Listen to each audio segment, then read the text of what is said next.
बिस्मिल्लाहिर्रहमानिर्रहीम। अस्सलाम वालेकुम नाज़रीन, आप यूट्यूब चैनल देख रहे हैं। मैं इमरान खान हूँ। नाज़रीन, बलूचिस्तान पे तो जैसे क़यामत गुजर गई है, बड़ी खौफनाक सूरत हाल है और ये मैं आपको रिपोर्ट कर रहा था पिछले चंद दिनों से, और अभी मैंने आपको पिछले वीलॉग में बताई जो सूरत हाल, वो और ज़्यादा गंभीर हो गई। DG ISPR को सामने आकर स्टेटमेंट देना पड़ा, उन्हें बताना पड़ा कि गुज़िश्ता 4 दिनों में बलूचिस्तान में क्या कुछ हुआ। पाकिस्तान की रियासत को बिल्कुल समझ नहीं आ रही। सारी फोर्स उठा के, ताकत उठा के आज़ाद कश्मीर में लगा दी है। इजाफी पुलिस वहाँ भिजवा रहे हैं, वहाँ मुख्तलिफ फोर्सेस को भिजवाया जा रहा है कि आज़ाद कश्मीर में ऑपरेशन करना है वहाँ के निहत्थे लोगों के ऊपर। लेकिन दूसरी जानिब बलूचिस्तान के अंदर जो सूरत हाल बहुत ख़राब है, वहाँ मदद नहीं दी जा रही। मैंने पिछले वीलॉग में आपको बताया कि कैसे पुलिस वालों के ऊपर अटैक होता है, पुलिस जवाबी कार्रवाई करती है। पहले हमले में ही दहशतगर्द चंद पुलिस वालों को शहीद कर देते हैं। पुलिस फौरी तौर पर जवाबी कार्रवाई करती है और जो आसपास पुलिस है उसको भी बुलवाया जाता है। तो पुलिस ने काफ़ी मुकाबला किया दहशतगर्दों का, जितनी देर वो कर सकते थे अपने महदूद वसाइल के साथ। पुलिस का असला खत्म हो रहा था, लोग बार बार कॉल कर रहे थे, लोग बार बार मैसेजेस कर रहे थे। हत्ता के नौजवानों ने सोशल मीडिया पे डालना शुरू कर दिया कि पुलिस के पास हथियार खत्म हो गए हैं, पुलिस मजीद मुकाबला नहीं कर पाएगी, फौरी तौर पे इमदाद भेजी जाए। इंतजामिया को कई मरतबा राब्ते किए गए, लेकिन इमदाद नहीं पहुंची। आसपास बहुत सारी सिक्योरिटी फोर्सेज हैं, कोई नहीं आया। जो मदद आनी चाहिए थी, जो फौरी तौर पर पहुंचनी चाहिए थी, क्विक रिस्पॉन्स होना चाहिए था, वो रिस्पॉन्स नहीं मिला और उसकी वजह से काफ़ी पुलिस वाले शहीद हो गए। और जो दहशतगर्द हैं वो जाते हुए 18 पुलिस एहलकारों को निहत्ता करके, क्योंकि हथियार उनके खत्म हो गए थे, तो उन्हें निहत्ता करके उन्हें यरगमाल बनाकर अपने साथ ले गए। और आज खबर ये आई है कि उन 18 पुलिस एहलकारों को भी जो यरगमाल थे शहीद कर दिया गया। ऐसे दहशतगर्द किसी किस्म की भी रियायत के मुस्तहिक नहीं है, उन्हें रियायत मिलनी भी नहीं चाहिए। उनके खिलाफ बदतरीन ऑपरेशन होना चाहिए और उन्हें बिल्कुल उसी जबान में जवाब देना चाहिए जिन्होंने निहत्ते मगवी पुलिस एहलकारों को शहीद किया है। यानी वो लड़ तो नहीं रहे थे ना, वो निहत्ते थे, मगवी थे और उन्हें शहीद कर दिया गया। अब DG ISPR ने ना 2 चीज़ें ऐसी कहीं जिसपे मैं हैरान हो गया कि वो कह रहे हैं और कोई सवाल ही नहीं करता, उनसे पूछता ही कोई नहीं है कि आपने ये क्या कह दिया। एक, वो ये कह रहे हैं कि उस रात जब पुलिस की दहशतगर्दों के साथ लड़ाई हुई थी तो दहशतगर्द फरार हो गए थे अपनी लाशें छोड़कर। लेकिन सेम टाइम में वो ये कह रहे हैं कि दहशतगर्द जाते हुए 18 पुलिस एहलकारों को यरगमाल बनाकर अपने साथ ले गए। अब ये 2 खबरें एक साथ तो हो ही नहीं सकती। यानी एक तरफ कह रहे हैं कि दहशतगर्द फरार हो गए, लाशें भी छोड़ के भाग गए, लेकिन जाते हुए 18 पुलिस एहलकारों को यरगमाल बनाकर साथ ले गए। अब ये कैसे हो सकता है? फरार होने वाला तो एक आदमी को भी साथ यरगमाल बनाकर ले जाए तो बहुत बड़ी बात है, और अगर कोई हथियार फेंक कर लाशें छोड़कर भागा है तो वो यरगमाल कैसे बनाकर ले जा सकता है? तो जो मैंने मकामी जराये से बातचीत की वो मुझे ये बताते हैं कि वहां पर दहशतगर्दी हुई है बड़ी खौफनाक, और कोई भी नहीं पहुंचा। दहशतगर्दों ने पुलिस वालों का सफाया किया और उनके ऊपर बहुत बुरा कत्लेआम किया, और फिर बाकी पुलिस वाले जो वहां मौजूद थे, जब उनका एमुनिशन खत्म हो गया तो उन्हें घेर लिया और घेर कर उन्हें साथ लेकर चले गए यरगमाल बनाकर। ये वो कार्रवाई हुई है जब वहां कोई मदद नहीं पहुंची, कोई सरकारी कुमक नहीं पहुंची। इजाफी कुमक जो है वो कश्मीर में तो फटाफट पहुंच जाती है, इलेक्शन में धांधली कर दी हो तो फटाफट पहुंच जाती है, इमरान खान के खिलाफ कार्रवाई करनी हो तो फौरन इजाफी कुमक मौजूद होती है। अगर आज पाकिस्तान तहरीक इंसाफ का कोई एक बंदा जलसा अनाउंस कर देना उस इलाके में जहां पर यह दहशतगर्दी हुई है, तो फटाफट इजाफी कुमक पहुंच जाएगी, हर तरफ से आ जाएंगे निकलकर। लेकिन जब पुलिस वाले वहां पे शहीद हो रहे थे, निहत्ते हो रहे थे, उस वक्त इजाफी कुमक नहीं पहुंची। ये शिकवा बार बार इलाके के लोग कर रहे हैं। फिर वो यरगमालों को ले गए बनाकर साथ अपने 18 लोगों को, और उनको शहीद कर दिया। इससे बड़ा जुर्म कोई और हो नहीं सकता। रियासत की जिम्मेदारी है कि उन्हें निशाने इबरत बनाया जाए। फिर एक और दहशतगर्दी का वाकया होता है। 27 पुलिस एहलकार यहां पे जाम बहक हो गए। फिर फोर्सेज के ऊपर एक और अटैक हुआ और यह आज के दिन में हुआ। 11 जवान मजीद शहीद हो गए। तो अब तक 42 जवान शहीद हो चुके हैं गुज़िश्ता 4 दिनों के अंदर। ये 3 से 4 दिनों के टाइम में 42 जवान शहीद हो चुके हैं। सिविलियंस भी कई शहीद हो चुके हैं। अभी इतला आई थोड़ी देर पहले कि कोयटा में बच्चे खेल रहे थे तो वहां पे एक धमाका हुआ। उस धमाके के नतीजे में 2 बच्चों की अब तक कंफर्म इतला आई कि वो शहीद हो गए और बहुत सारे बच्चे जख्मी भी हो गए। ये बलूचिस्तान जल रहा है, बलूचिस्तान की ये सूरत हाल, और किसी को फिक्र ही नहीं है। बात बताई कोई और जाती है। DG ISPR कह रहे हैं हमारा ऑपरेशन कामयाब हो गया। यानी मगवियों के पीछे जब सिक्योरिटी फोर्सेस गई और उन्होंने दहशतगर्दों से लड़ाई की तो DG ISPR ने कहा कि हमने वहां पे एक कामयाब ऑपरेशन किया। लेकिन कामयाब ऑपरेशन का नतीजा यह है कि एक भी पुलिस एहलकार दहशतगर्दों से वापस जिंदा नहीं आ सका। तो ये कामयाब ऑपरेशन आप कैसे कह रहे हैं? फिर एक तरफ आप कह रहे हैं कि 18 पुलिस एहलकार जिन्हें मगवी बनाया गया था उन्हें शहीद कर दिया गया दहशतगर्दों की जानिब से। दूसरी तरफ आप कह रहे हैं कि उनको छुड़ाने के लिए जो सिक्योरिटी फोर्सेस गई थी उन्होंने एक कामयाब ऑपरेशन किया है। अब इसके बारे में ना बड़ी कंफ्यूजन फैलती चली जा रही है कि सिक्योरिटी फोर्सेस एक्चुअली वहां पे कर क्या रही है, उनकी प्रायोरिटी क्या है। सरफराज मुफ्ती को लाकर वहां पे मुसल्लत किया हुआ है, अवाम की कोई नुमाइंदगी है नहीं, अवाम की कोई बात सुनता नहीं है। मकामी लोग चिल्ला चिल्ला कर मर जाते हैं कि इस जगह पे दहशतगर्द आए, इस जगह पे दहशतगर्द आए। वहां सिक्योरिटी फोर्सेज ऑपरेशन ही नहीं करती, वहां जाकर कार्रवाई नहीं करते। जो लोग निशानदेही करते हैं उनको उठा लिया जाता है, उनके साथ ज्यादती की जाती है। मैं आपको एक इलाका बताता हूं, ये जो लोग वहां रहते हैं वो कंफर्म कर सकते हैं कि अनावरक, जरगोन और मांगी ये इलाके साथ साथ हैं। इनके बीच में जो पहाड़ियां हैं, जो कोयटा के बहुत करीब है, वहां पे दहशतगर्द बहुत बड़ी तादाद में बैठे हुए हैं। और ये जो दहशतगर्द वहां पे बैठे हुए हैं, मुसल्लह जत्थे हैं। इन्होंने अलग अलग अपनी एरियाज बनाए हुए, अपनी कमीनगाहें बनाई हुई हैं। और सिर्फ यहां पे दहशतगर्द नहीं है, याद रखिएगा, इसी एरिया में सिक्योरिटी फोर्सेज की भारी नफरी भी तैनात है, भारी भरकम हथियारों के साथ। तो सिक्योरिटी फोर्सेज भी वहां पे बहुत तगड़ी हैं और दहशतगर्द भी वहां पे तगड़े होते चले जा रहे हैं, चाहे वो बीएलए है, चाहे वो टीटीपी है। तो ये बहुत बड़ी तादाद में है। मकामी लोग कह रहे हैं कि ये कैसे मुमकिन है कि वो पुलिस के ऊपर आकर अटैक करते हैं। और पुलिस क्या कह रही है, मुझे एक पुलिस वाले हैं दोस्त, मैं उसका नाम नहीं ले सकता, उसके लिए बहुत प्रॉब्लम हो जाएगा, सीनियर ऑफिसर है, उसने मुझे राब्ता किया। उसने कहा पुलिस में बहुत बड़ी मायूसी फैल रही है बलूचिस्तान में। पुलिस ये कहती है कि हमें फ्रंट लाइन पे लड़ने के लिए रखा हुआ है, हम मुकाबला करते हैं, हमारी मदद नहीं आती और हमारी लाशों को ओन भी नहीं किया जाता बाद औकात, और हमें अकेला भी छोड़ दिया जाता है मरने के लिए। तो ये क्या सूरत बन गई है। और देखें, जो लोग शहीद हुए ना वहां पे, याद रखिएगा ये बलूचिस्तान के बच्चे हैं। जितने लोग यूनिफॉर्म में शहीद हुए ये बलूचिस्तान के बच्चे थे। कोई पश्तून है बेचारा, कोई बलोच है। और ये डीजी आईएसपीआर ने खुद कहा कि ये वहीं के रहने वाले हैं जो शहीद हो गए। आज एक फातह ख्वानी हो रही थी, वहां पे मेरे कुछ दोस्त गए, उन्होंने जाके फातह ख्वानी की, वहां जाकर बातचीत की। तो उन्होंने सबने शिकवा किया इस बात का कि अगर पीछे से ताजा कुमक पहुंच जाती या मजीद हथियार आ जाते तो ये लोग ना यरगमाल बनते और ना ये लोग शहीद होते। लेकिन मकामी जो पुलिस वाले हैं या जो सरकारी अफसरान हैं या एहलकार हैं, उनकी हिफाजत का कोई बंदोबस्त ही नहीं है और कोई मुकाबला करने के लिए आता भी नहीं। उस वक्त जिस वक्त वो अभी थोड़ा सा पहले ईद के दिनों में जो हुआ, वो तब से लेकर अब तक एहतजाज जारी है। 3 मुख्तलिफ जगहों पे बलूचिस्तान में इस वक्त धरने देकर आवाम बैठी हुई है और वो एहतजाज कर रहे हैं किसके खिलाफ, पाकिस्तान की सिक्योरिटी फोर्सेज और जो बलूचिस्तान की हुकूमत है उसके खिलाफ, कि हमारे साथ ज्यादती हो रही है, हमें तहफ़्फ़ुज़ नहीं दिया जाता। कभी उनके कंटेनर पकड़ के उन्हें आग लगा दी जाती है, कभी उनके बंदे अगवा कर लिए जाते हैं। अभी एक एसएचओ और कुछ पुलिस वाले पैसे देकर वापस आए हैं, बातचीत कर पैसे देकर वापस आए हैं। यह सूरत बलूचिस्तान में हो गई है। कानून की अमलदारी मुकम्मल तौर पर खत्म हो गई है, जंगल का कानून वहां पे बन गया और बलूचिस्तान पूरा जल रहा है। ये क्यामत बर्पा हो गई बलूचिस्तान पे। 27 घरों के अंदर तो सीधी सीधी लाशें गई हैं पुलिस वालों की। इसके अलावा अलग से शहादतें होती चली जा रही हैं। अभी बच्चे शहीद हो गए, थोड़ी देर पहले मैंने आपको बताया।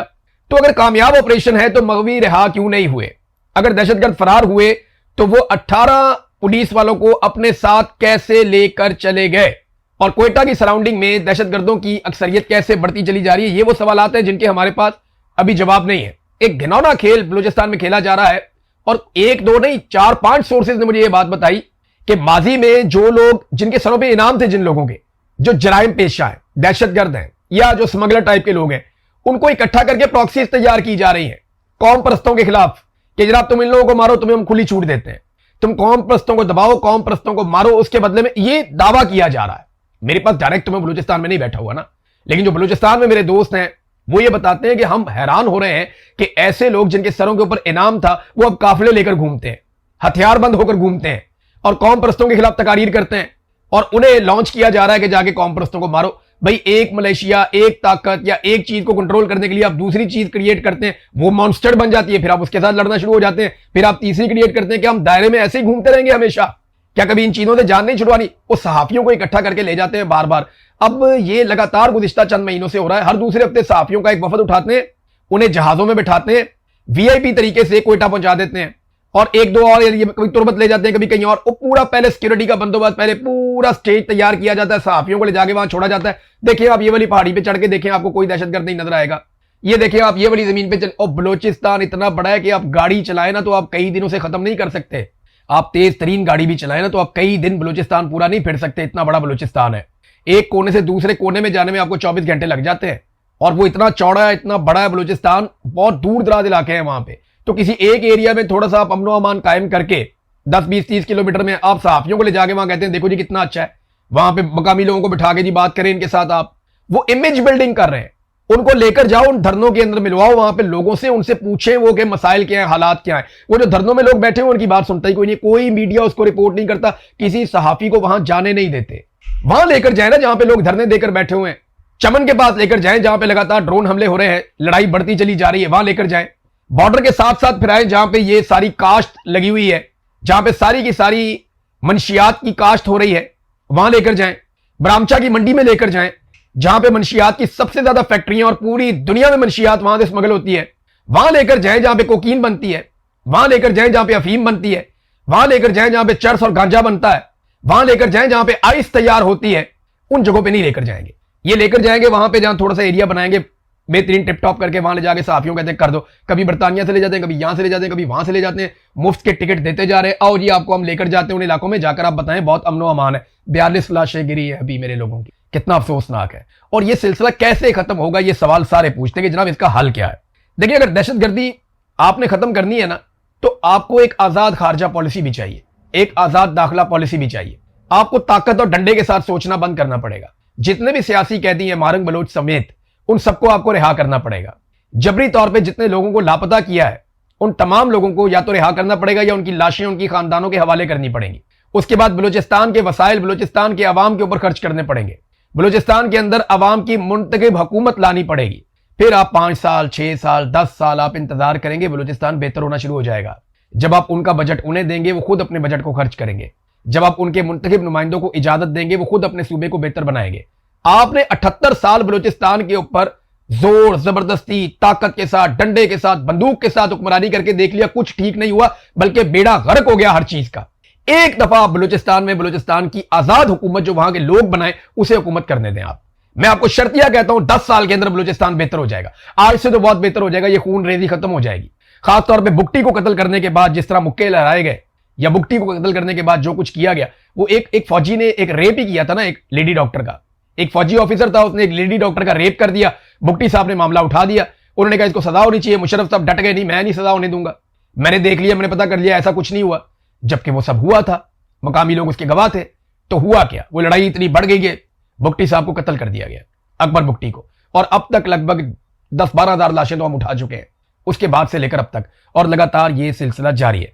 तो मारंग बलोच को छोड़ें, लापता अफराद को आजाद करें, मुंतखब नुमाइंदों के हवाले इक्तदार किया जाए, वसाइल वापस लौटाए जाए, दाखिला और खारजा पॉलिसी अवाम के मुंतखब नुमाइंदे बनाए, तो यकीन रखें कि हालात बेहतर होना शुरू हो जाएंगे। ये इस तरह रहेंगे नहीं। एक और खबर नाज़रीन जो मैंने आपको कल दी थी, खैबर पख्तूनख्वा हुकूमत जो है वो मुराद पास कर रही है, सहाफियों के ऊपर सख्तियां करने के कवानीन पास कर रही है। ये चीजों के ऊपर बहुत तनकीद हुई। पाकिस्तान तहरीक इंसाफ ने खुद सबसे ज्यादा तनकीद की। अगर तनकीद के अंदर मैं आपको ग्रेडिंग करके दूं तो नंबर 1 सबसे ज्यादा तनकीद खैबर पख्तूनख्वा की हुकूमत के इन अमाल के ऊपर पाकिस्तान तहरीक इंसाफ के नौजवानों ने और उनके अपने वोटर सपोर्टर्स ने सोशल मीडिया के ऊपर की, नंबर 1। नंबर 2 पे जो तनकीद की वो 2 नंबर तनकीद मीडिया के ऊपर की गई, और नंबर 3 के ऊपर जो तनकीद है वो दूसरी पॉलिटिकल पार्टीज कर सकी। उनका मुंह ही नहीं बनता, वो खुद ये काम करते रहते हैं सारा दिन। लेकिन वजीर आला खैबर पख्तूनख्वा ने अवामी दबाव पड़ने पर फौरी तौर पर हुक्म जारी किया कि जनाब हम इनके ऊपर नजरसानी करने जा रहे हैं, चाहे वो सहाफियों वाला मामला है, चाहे वो यानी पीका की टाइप का काम करने जा रहे थे ना वहां पे। उन्होंने कहा जी आज़ादी इज़हार राय का मामला हो, चाहे वो हमारी मुराद का मामला हो, हमारी सहूलियात का मामला हो, इस सारे के ऊपर हम नजरसानी करने जा रहे हैं। सुहेल अफरीदी को ऐसा क्यों करना पड़ा, सवाल ये है।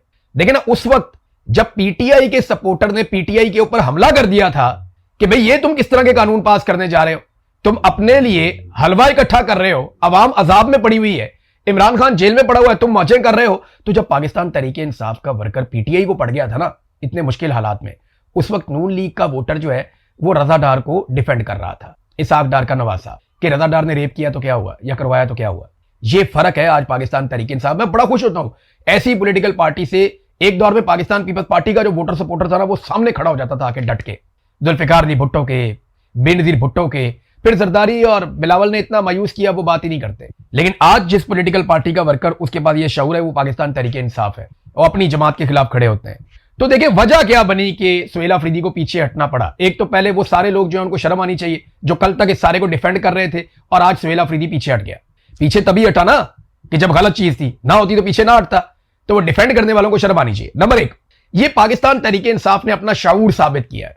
नंबर 2, जब कोई हुकूमत अवाम के वोटों से आती है ना तो उसे इस बात की फिक्र रहती है कि अवाम नाराज ना हो जाए। जब आपकी हुकूमत बनेगी ना अवाम के वोटों से तो आपको फिक्र रहेगी कि यार अवाम नाराज होगी तो दोबारा वोट नहीं देगी। लेकिन जब आप बूटों के तस्मों के साथ लटक कर आएंगे तो फिर आप पता क्या कहते हैं, फिर आप कहते हैं जहाज की बात हुई है, लिया है भाई। फिर आप इस तरह की हरकत करेंगे टिल्ले मुंह के साथ कि भाई खरीदा है जहाज, जो होता है उखाड़ लो।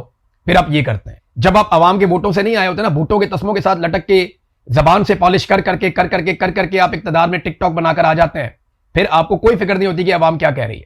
फिर आप कहते हैं खरीदा है भाई, जो उखाड़ना है उखाड़ दो। लेकिन जब आप अवाम के वोटों से आते हैं फिर आपको पीछे हटना पड़ता है। आपको अवाम की मंशा के मुताबिक फैसला करना पड़ता है। एक और चीज जो खैबर पख्तूनख्वा की पीटीआई हुकूमत ने साबित की कि ये लोग फाशिस्ट नहीं है। यानी आपको याद है पीका के खिलाफ लोग रो रो के मर गए और इन्होंने बड़े सख्त कवानीन बनाए, पंजाब में अजीबोगरीब काम इन्होंने डाल दिए, वफात में डाल दिए, 26वीं 27वीं आईनी तरमीम में बेड़ा गर्क कर दिया आइन का। इतनी तनकीद हुई, ये टस से मस नहीं हुए, बल्कि ये इतने फाशिस्ट हैं, ये बंदे उठा लेते थे, मारते थे, कुटते थे। लेकिन खैबर पख्तूनख्वा पीटीआई हुकूमत ने वो कम से कम नहीं किया। लेकिन जो इमरान खान ने कहा वो भी नहीं किया। ना इन्होंने अभी तक स्ट्रीट मूवमेंट शुरू की, ना इन्होंने अभी तक कोई ड्रोन हमलों के ऊपर कोई एफआईआर दी, ना इन्होंने अभी तक जो एक बिल था जिसे हर हाल में खत्म करना था, पहले अली अमीन गंडापुर ने और उसके बाद सुहेल अफरीदी ने, action in aid civil power का जो एक कानून है उसे खत्म करना था, वो इन्होंने अभी तक खत्म नहीं किया। हालांकि इनके पास ये अक्सरियत मौजूद है, ये ताकत मौजूद है, ये जब चाहे खत्म कर सकते हैं, लेकिन उन्होंने खत्म नहीं किया क्योंकि उसके बाद फौज के पास ऑपरेशन करने की वो सलाहियत खत्म हो जाएगी, या वो उनके पास जो एक वजह है, जो उनके पास एक कानूनी जवाब है, वो खत्म हो जाएगा। लिहाजा इन्होंने अभी तक वो खत्म नहीं किया। नाज़रीन, एक जर्नलिस्ट है रेहान तारिक साहब, उन्हें गिरफ्तार कर लिया गया और उन्हें भी गिरफ्तार किया गया NCCIA की जानिब से। ये बरतानिया में गए हुए थे और अभी ये पता चला कि जवाद नकवी साहब हैं मजहबी रहनुमा, उनका कोई इंटरव्यू करते हुए इन्होंने कोई मुतनाज़ सवाल कर दिया था, तो उस पर इन्हें गिरफ्तार किया गया। 6 दिन का इनका रिमांड भी दे दिया गया। बहुत अफसोसनाक बात है। देखें, एक जर्नलिस्ट सवाल ही तो करता है, सवाल गलत भी हो सकता है। फिर मैंने एक वीडियो देखी जिसमें यही साहब रेहान तारिक साहब ये माफ़ी मांग रहे हैं अवाम से कि जनाब मेरे सवाल से अगर आपकी दिलदारी हुई है तो मैं माजरत चाहता हूँ, मुझे माफ़ कर दें। तो इंसान से गलती हो, अगर माफ़ी मांग ले, एक लाइल्मी में बंदा सवाल भी कर देता है। लेकिन फौरी तौर पे इस मामले को लेकर NCCIA ने एक मुकदमा दर्ज किया, वो एयरपोर्ट पे वापस है, उन्हें वहां से अरेस्ट कर लिया और 6 दिन का उनका रिमांड भी दे दिया। देखिए, अगर ऐसा कोई मसला है तो आप एक नोटिस जारी करते हैं, आप सहाफ़ी को कहते हैं आगे पेश हो जाए, आपके खिलाफ कंप्लेंट आई हुई है, हमारे सवालों के जवाब दे दें और आप हमें मुतमईन कर दें। ऐसे केसेस में आप उसको बेल अप्लाई करने का मौका भी दे देते हैं। लेकिन यहां पे तो ना एक सिलसिला चल रहा है कि साबित करना है हमने कि हमसे ज्यादा जालिम और फस्तायत वाला कोई भी नहीं है। बहरहाल जो भी है, इसका फायदा नहीं होगा, इसका नुकसान होगा और अल्टीमेटली इसकी कीमत पाकिस्तान को ही चुकानी पड़ती है। जब आप एक एक एक एक करके सबको मारते हो। देखें ना, अहमद फरहाद को इतना जबरदस्त ज़हनी टॉर्चर किया जा रहा है कि ये वीडियो बनाओ, घर जाओ, वीडियो नहीं बनाओगे हम नहीं छोड़ेंगे। ये उनकी फैमिली के जराये से मेरे तक मालूमात आई। वो कहते नहीं, मैं वीडियो नहीं बनाऊंगा। वीडियो उनसे बनाने के लिए हो सकता है कि जबरदस्ती करके, जोर लगा के, जुल्म करके उनसे कोई वीडियो बना ली जाए, तो क्या इससे कश्मीरी जो है वो एक नए मौक़िफ़ पे चले जाएंगे? ऐसा नहीं होगा। मेरे हवाले कर दें आप अपना कोई भी एक जर्नैल, इवन मेरे हवाले आप कर दें अपना कोई ताकतवर से ताकतवर आदमी, आप बहुत बड़े से बड़ा आदमी मेरे हवाले कर दें, आप अपना जर्नैल, जर्नैल सबसे बड़ा होता है ना, जर्नैल कोई अपना मेरे हवाले कर दें आप, मुझे सिर्फ दे दें 10 दिन के लिए। जो स्टेटमेंट आप कहते हैं मैं उससे निकलवा दूंगा आपको। जो स्टेटमेंट आप कहते हैं, इस तरह का स्टेटमेंट आप निकलवाएंगे तो क्या फर्क पड़ेगा उससे? क्या लोगों की सोच बदल जाएगी? लोग बेवकूफ है, उन्हें नहीं पता कि ये बंदा पकड़ा गया था, अब इसका स्टेटमेंट आ गया। क्या साबित करना चाहते हैं कि हम बहुत ताकतवर हैं, हम पाकिस्तानी अवाम को डंडे से चलाएंगे? और डंडे से मुल्क नहीं चलते होते, डंडे से मुल्क नहीं चलते होते। और सिक्योरिटी फोर्सेज का ये काम नहीं होता, ये सिविलियंस का काम है कि वो फैसले करें। बहरहाल इन्हें समझ आएगी तो ठीक है, नहीं आएगी तो लोग एक दिन खुद समझा देंगे। अब तक के लिए इतनी, अपना ख्याल रखिएगा, अपने चैनल का भी। अल्लाह हाफ़िज़।